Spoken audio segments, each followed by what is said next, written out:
It's okay. Hizi ndizo sifa tatu za mwanamke ambao haruhusiwi kuolewa kaa kwenye ndoa. Huyo atakusumbua.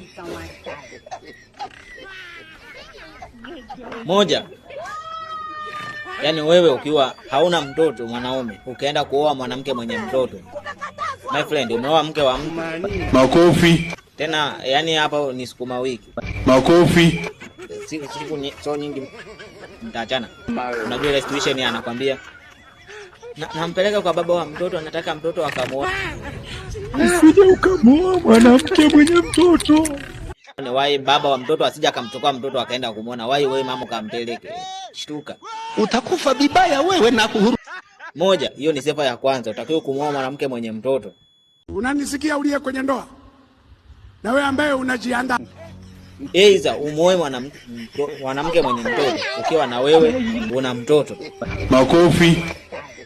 Au yani wewe una mtoto na yeye ana mtoto, mtaoana. Au yule baba wa mtoto akiwa amefariki. Labda ni mwenda wazimu. Na? Mwenda wazimu wewe.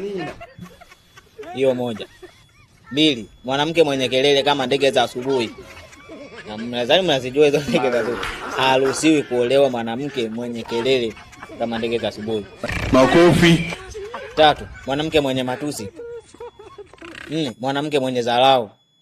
Yani hizo sifa, yani usije ukaoa mwanamke kama huyo.